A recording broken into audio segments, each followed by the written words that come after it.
yang dikasih oleh Tuhan. Apa hubungan pengampunan dengan kesembuhan? Tadi saya singgung sedikit. Yang pertama perlu kita mengerti dan pahami. Pengampunan ini berarti membereskan segala sesuatu yang bersifat sampah. Sesuatu yang tidak seharusnya ada dalam hati kita.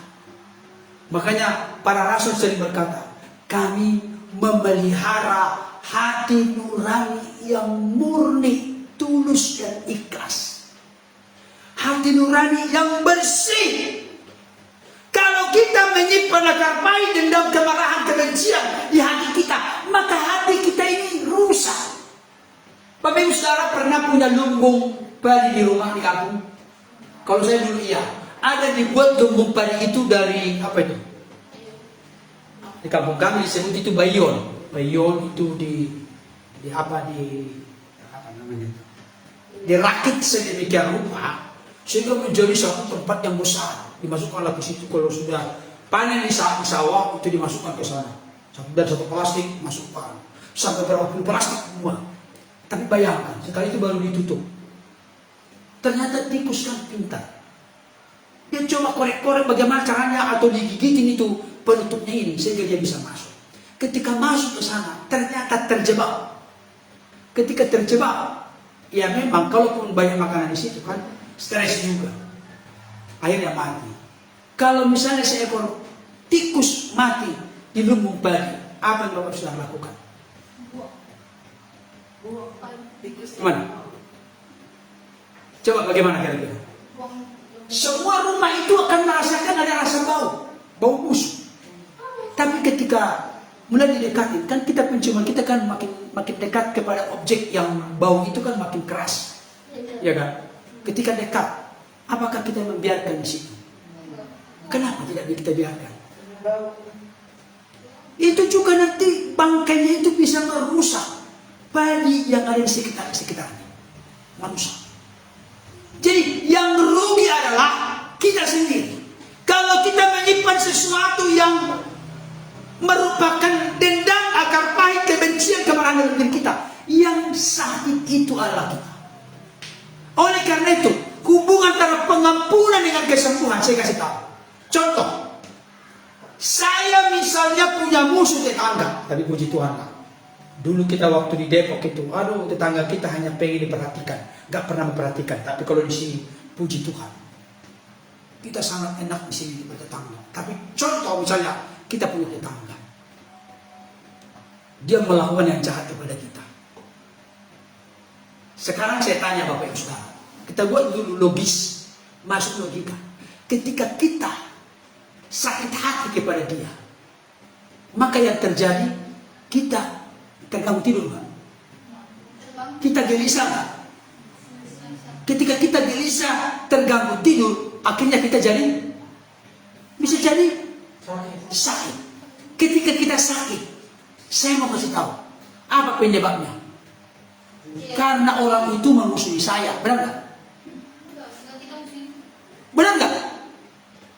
Saya ini kan tidak bisa tidur, saya ini kan sakit, saya ini kan jadi begini, meriang, saya ini kan gelisah karena dia membenci saya. Benar nggak demikian jawabannya? Bukan, karena kita tidak menjaga, memelihara pintu hati kita. Makanya Tuhan berfirman kepada seorang Kain. Kan Kain kan dia punya niat yang jahat, tapi diingatkan sebelum dia membunuh adiknya Habil.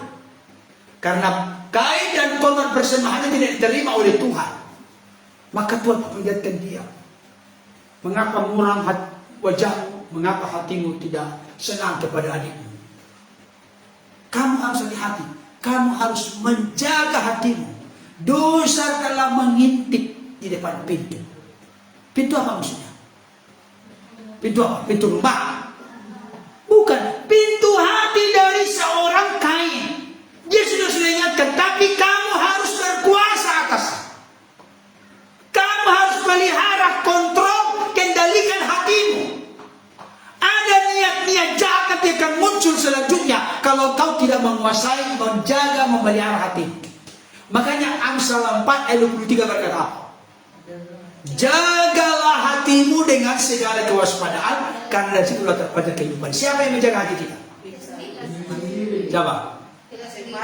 Apakah benar kalau kita ngomong begini, Tuhan, kuserahkan hatiku kepada Engkau yang menjaga?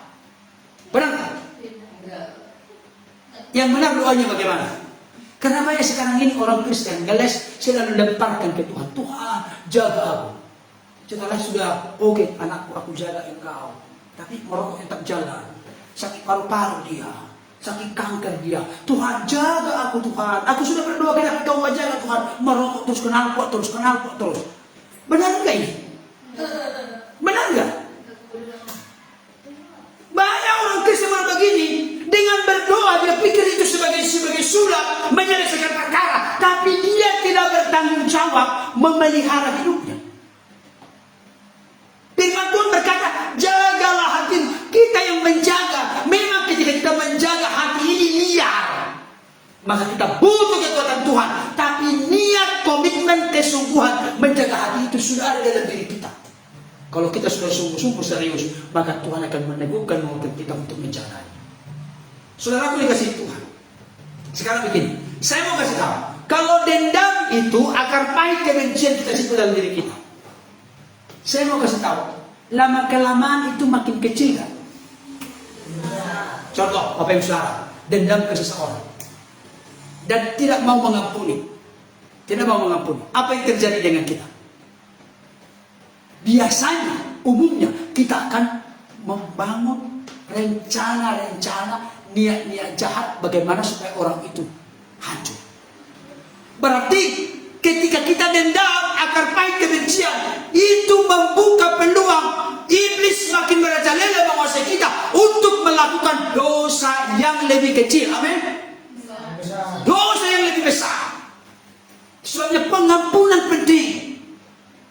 Karena kalau tidak, itu akan menjadi perangkap tempat bagi iblis untuk mempengaruhi kita, untuk menggoda kita, karena tempatnya sudah ada.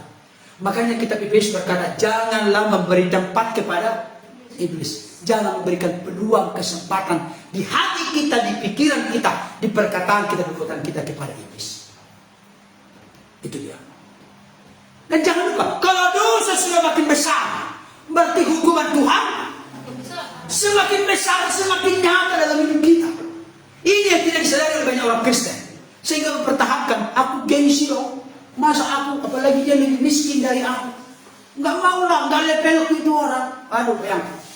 Saya mau kasih tahu, itu keangkuhan secara nyata atau terselubung yang coba kita bentengi diri kita, tapi ternyata kita sedang berada di dalam jerat, tidak mengalami sentuhan kasih Tuhan, di mana kasih Tuhan cirinya adalah rela berkorban, rela mengampuni. Saudara dikasih Tuhan. Sekarang begini, saya mau kasih tahu kepada kita pertanyaan begini, apakah Bapak Saudara mengasihi Tuhan? Ayo, siapa yang berani tunjuk tangan mengasihi Tuhan? Bapak Saudara mengasihi Tuhan? Antaranya dan tidak. Yes or no, berarti pilih or. Gimana? Apa kita mengasihi Tuhan? Oke, Yohanes 14 ayat 15. Jikalau kamu mengasihi aku, kamu akan melakukan apa? Jangan lupa segala perintahku. Segala perintahku salah satunya apa? Yang kita bahas sekarang apa? Salah satunya mengampuni. Kalau kita mengasihi Tuhan, kita menjalankan perintahnya. Salah satu perintah Tuhan yang jelas dalam Alkitab adalah mengampuni, saling mengaku salah. Setelah itu baru kita saling mendoakan. Berapa kali mengampuni?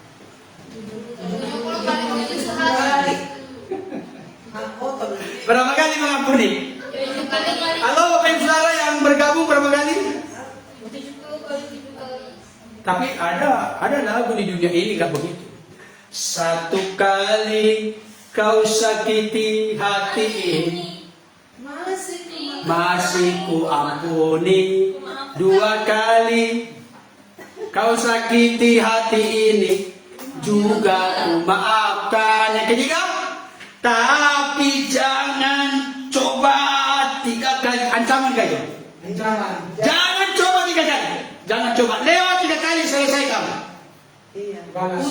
Itulah kasih dunia. Jadi lagu-lagu di dunia ini pun sebenarnya sudah mencoba membelokkan kita di kebenaran firman. Tapi saya sudah sampaikan tadi, berapa kali orang lain bersalah kepada kita, berapa kali kita melakukan kesalahan kepada orang lain, bisa dihitung jari. Pertanyaan saya, berapa kali kita bersalah, berdosa, melakukan yang kotor najis di mata Tuhan? Enggak terhitung. Tapi Tuhan tidak pernah selalu berkata begini, siapa yang datang kepadaku tidak akan kubuang. Jadi kita berbeda dengan Tuhan. Padahal kita berdoa apa? Apa doa yang sering kita naikkan di sini? Bukan, doa yang sering kita naikkan di sini apa? Doa apa? Doa Bapa kami. Bapak Ibu Saudara, kalau berdoa Bapa kami, Bapa kami yang di surga, apa yang terbersih dalam pikiran Bapak Saudara kalau menyebut doa Bapa kami? Bapa kami yang di surga. Apa? Coba gitu dulu. Kalau kita sebut Bapa kami yang di surga, apa yang tersirat dalam hati kita? Hah? Kita anaknya. Bapak dengan anak karakternya sama. Tapi kenyataannya? Ini dia. Bapak di surga mengampuni tanpa batas. Sampai murid-murid pernah bertanya kepada Yesus, Guru, kalau ada orang bersalah kepada kami, berapa kali kan harus mengampuni? Apakah 7 kali? Bapak Saudara, kenapa murid-murid berkata 7 kali? 7 itu angka sempurna konteks tradisi yang ini. Bahasa tujuannya Tuhan. Oh bukan, kata Yesus, bukan 7 kali. Tapi 70 kali 7 kali. Ini pun disalah mengerti oleh orang. 70 kali 7 kali. Oh, dia itu kesalahan saya sering. 1 coret seperti pemilihan. 5 1 gandeng gitu kan. 70 kali 7 berarti 7 berarti 490. Setelah 491, ini sudah kita dia nggak boleh lagi diampuni begitu. Bukan, nggak mungkin kita hitung itu kita coret seperti pemilihan 1 gandeng 1 ikat itu enggak. 70 kali 7 kali artinya setiap dia datang kepada kita. Mungkin konteks relasi membangun bisnis bersama ya jangan dong. Karena kita punya hikmat juga. Karena dia orang yang tidak bisa bertanggung jawab. Tapi dari diri kita, kenapa Tuhan berkata 70 kali 7 kali? Tidak terbatas, kenapa? Karena kalau kita mengampuni, pertama-tama yang utama adalah demi kebaikan beresnya hati kita. Kalau hati kita beres, maka hubungan kita dengan Tuhan beres. Kalau hubungan kita beres dengan Tuhan, maka kita akan mampu menghadapi realita kenyataan kehidupan di tengah-tengah dunia ini. Sekarang ini, saya kasih contoh. Apa salah satu yang membuat seorang Yusuf di perjanjian lama dipakai Tuhan secara luar biasa, bahkan sampai orang nomor 2 hanya tahta perbedaannya dengan Raja Firaun? Apa yang membuat berbeda? Apa yang menjadi keunggulan kehebatan seorang Yusuf? Untuk menjawab ini, ingat yang kita bahas. Mengampuni, buktinya apa? Apa yang dilakukan oleh abang-abang itu kepadanya? Dijatuhkan ke sumur yang kering. Waduh, udah. Kasihan, itu masih saudara kita. Janganlah kita jatuhkan, mati nanti dia di sini. Udahlah, kita jual. Dijual dia jadi budak. Ke orang Ismail. Orang Ismail menjual dia menjadi budak kepada Potifar. Di Potifar dia difitnah. Saya mau kasih tahu, yang paling cocok, yang paling masuk akal untuk dendam akar pahit benci dalam hidup adalah Yusuf. Abang-abang itu bertanggung jawab menjaga adiknya. Perhatikan baik-baik, kakak-kakak di sini bertanggung jawab menjaga adik. Jangan nanti ada Tuhan nanti berfirman kepadamu kakak-kakak, dengar kakak-kakak. Di manakah adikmu? Contohnya kepada Bunga. Bunga, di manakah adikmu Anita? Emang aku penjaga adikku. Itu namanya Kain. Itu Kain. Kan Kain menjawab begitu. Kain, di mana adikmu? Emangnya aku yang menjaga adikku? Aduh, itu salah. Sudah tugas seorang kakak menjaga adiknya. Makanya ketika abang-abang Yusuf, dengarkan baik, ketika abang-abang Yusuf mau mencelakai Yusuf, maka yang paling besar siapa? Siapa yang tahu? Yang paling besar siapa? Ruben itu berbeda dari mereka. Kenapa berbeda dari yang adik-adik yang lain? Kenapa berbeda dari abang-abang Yusuf yang lain? Ruben berbeda. Ruben, karena ini kan seorang terbanyak, jadi dia sukar dan sulit untuk mengambil tindakan. Karena sekian lawan satu. Dia selalu berupaya untuk membela Yusuf jangan sampai dia papakan. Karena kalau nanti dia pulang ke rumah, yang dimintai pertanggungjawaban pertama adalah siapa? Ruben, karena dia anak yang paling besar, anak sulung. Mana adikmu? Makanya dia berupaya, tapi ternyata dia tidak berdaya. Saya kasih tahu, yang paling berhak salah satu dalam kisah Alkitab untuk dendam akar pahit kebicaraan dari Yusuf. Apalagi dia difitnah oleh istri Potifar. Sama sekali aku nggak ngapa-ngapain dia, tapi aku jadi dimasukkan ke penjara karena pilihannya. Waduh. Kalau konteks sekarang, saya kasih tahu ada banyak orang begini. Aku sudah melakukan yang baik, aku hidup kudus, hidup takut akan Tuhan, hidup berkenan kepada Tuhan. Tapi kenapa begini? Tuhan lebih bagus baygon rasa strawberry. Lebih bagus saya hati-hati lah. Nggak ada gunanya. Hidup baik, hidup benar nggak ada gunanya. Tapi Yusuf tidak punya sifat watak karakter kepada itu seperti itu. Kenapa Yusuf menjadi seorang yang selalu berhasil? Di rumah Potifar dia berhasil, di penjara dia berhasil, keluar dari penjara dia menjadi perdana menteri. Salah satu di antaranya adalah Yusuf adalah pribadi yang tidak pernah menyimpan dendam akan pahit. Karirnya ditolong Tuhan, masa depannya, derajat hidupnya diangkat Tuhan sedemikian rupa.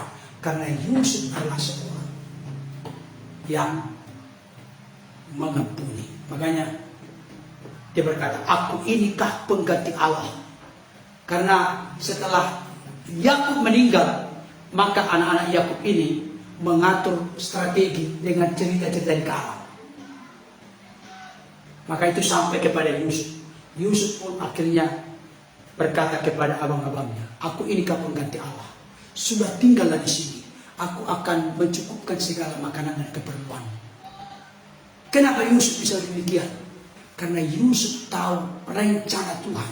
Makanya di dalam Kejadian pasal 50 ayat 20. Tolong dibaca satu orang dengan cepat. Kejadian 50 ayat 20. Luar biasa sekali itu. Kejadian 50 ayat 20. Silakan.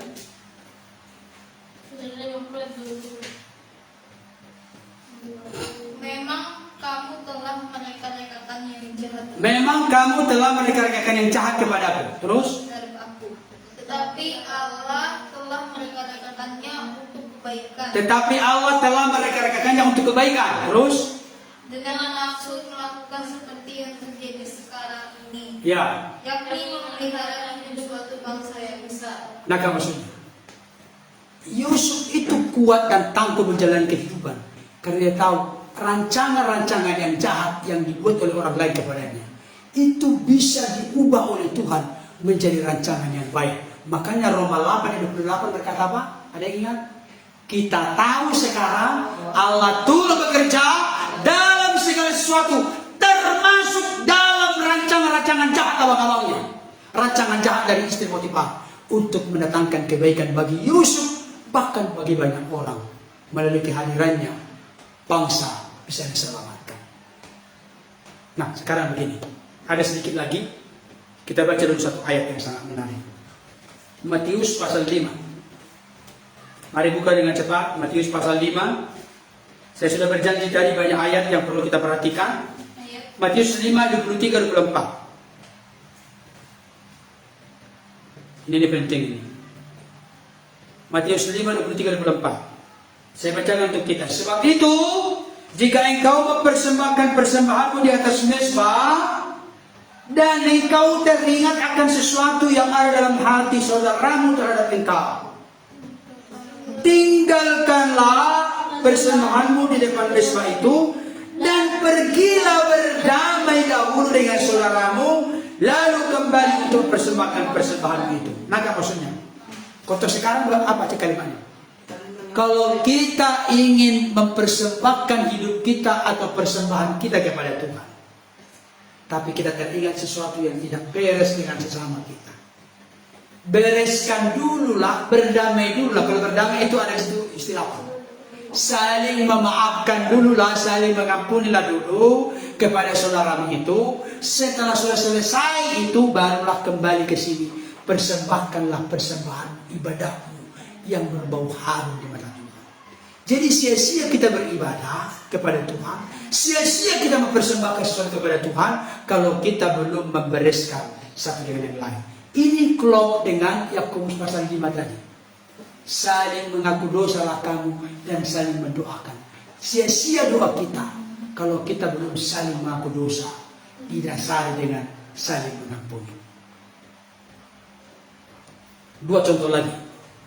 Yang pertama, Bapak Saudara pernah membaca dalam kitab Matius, ada seorang yang berhutang 10.000 talenta. Oh. Seseorang yang berhutang 10.000 talenta, dia datang kepada Tuhan. Tuhan, mohon ampun. Aku tidak berdaya, aku tidak mampu melunaskan hutangku. 10.000 talenta itu banyak. Beda dengan dinar. Talenta itu lebih besar. Jauh lebih besar. 10.000 talenta hutangnya. Artinya hutangnya sangat besar, tidak mungkin bisa dia bayar. Tidak diceritakan apa penyebabnya sehingga dia memiliki hutang 10.000 talenta. Tapi dia memohon ampun, memohon belas kasihan dari tuannya. Mohon ampun Tuhan, aku tidak berdaya, tidak mampu membayar hutangku 10.000 talenta. Karena raja ini berbelas kasihan. Ya sudah, aku mengampuni dengan melunaskan semua hutang-hutang. Apa yang terjadi dengan orang yang punya hutang 10.000 talenta dilunas? Apa kira-kira yang terjadi? Kalau Bapak Ibu Saudara itu punya 10 miliar hutangnya, dilunaskan oleh yang punya yang mana kita berhutang. Apa yang Bapak Ibu Saudara alami? Terima kasih. Bukan terima kasih, bangga, senang, bahagia, sukacita. Setelah dia selesai mendapatkan pelunasan utang dari tuannya, keluar dari sana. Ketika dia keluar, dia lihat ada seorang lain yang punya hutang 100 dinar kepadanya. 10.000 talenta, 100 dinar. Punya hutang 100 dinar. Kamu jangan pura-pura nggak lihat ke sini. Bahasa sehari-hari. Kamu jangan pura-pura agak menghindar kamu. Datang ke sini. Dia kan udah langsung merasa bersalah. Ya Tuhan, mohon maaf aku belum bisa. Tidak bisa. Kalau kamu tidak bayar, kamu akan masuk ke dalam penjara. Bayar. Ternyata ada hamba dari Tuhan itu tadi yang melihat perbuatannya yang begitu keras. Akhirnya dilaporkanlah oleh hambanya ini kepada tuannya tentang kelakuan dari orang ini yang tidak tahu berterima kasih. 10.000 talenta telah dilunaskan, 100 talenta dia, 100 dinar dia kina, dia rendahkan, dia paksa dengan kekerasan sedemikian rupa. Maka raja pun berkata apa? Ditarik kembali hutang kita pada. Ini gambaran dari pengampunan. Tuhan telah mengampuni kita sedemikian rupa. Bagaimana dengan kita kepada sesama? Kenapa kepada Tuhan kita mendapatkan pengampunan yang sangat tidak terbatas, yang sangat besar, sangat dalam, sangat luar biasa. Tapi ketika ada orang lain yang bersalah kepada kita, kita begitu egois, begitu keras hati, tidak mau membuka pintu hati untuk melepaskan pengampunan kepadanya. Bahkan justru kita mengadili dia, menghadapi kita benar-benar dia yang salah. Dengarkan baik kalimat ini. Orang yang selalu merasa tidak mau mengampuni sesamanya, orang itu lupa akan pengampunan Tuhan yang besar dalam hidupnya. Bahkan terakhir, sampai di kayu salib, ada 2 orang yang disalibkan di sebelah kiri dan kanan. Bahkan kepada orang banyak yang menyalibkan dia, yang mencambuk dia, yang memahkotai duri, yang memakut tangan dan kakinya. Ada yang tahu salah satu ungkapan Yesus di kayu salib? Apa? Ya Bapa, ampunilah mereka, sebab mereka tidak tahu mereka berbuat. Ini perhatikan, tolong bawa masuk kusuk hati kita kepada situasi Yesus. Yesus saat itu bukan sedang jalan-jalan di Danau Galilea, tapi dia sedang disalib. Tubuhnya banyak dengan bilur-bilur luka-luka. Tangannya dipaku, bukan pura-pura seperti yang main film. Kakinya dipaku, ditancapkan paku yang besar. Kepalanya dimahkotai duri. Di saat itulah dalam keadaan yang sangat perih, sakit sedemikian rupa, Yesus mengelontarkan satu perkataan luar biasa, ya Bapa, ampunilah mereka, sebab mereka tidak tahu mereka berbuat. Bagaimana dengan kita? Saya kasih tahu, ada banyak orang hanya mengejar kesembuhan, kesembuhan, kesembuhan. Tapi tahukah Bapak Saudara, apa yang menjadi penghalang besar kesembuhan Tuhan nyatakan dalam hidup kita? Salah satu di antaranya adalah karena kita tidak membereskan rohani kita di hadapan Tuhan. Dan rohani kita itu seringkali tercemar, terganggu. Bagaimana kita berrelasi, berinteraksi dengan sesama kita. Yang paling bagus dan indah adalah hiduplah saling mengampuni, saling mengaku dosa. Setelah itu baru kita saling mendoakan. Ketika kita sudah mendoakan, didasari saling mengampuni, beres relasi kita satu dengan yang lain, menunjukkan beres relasi hubungan kita dengan Tuhan, maka kasih karunia Tuhan turun tercurah, memulihkan kita, melawat kita, menjamah kita, menyembuhkan kita. Amin. Kita berdoa.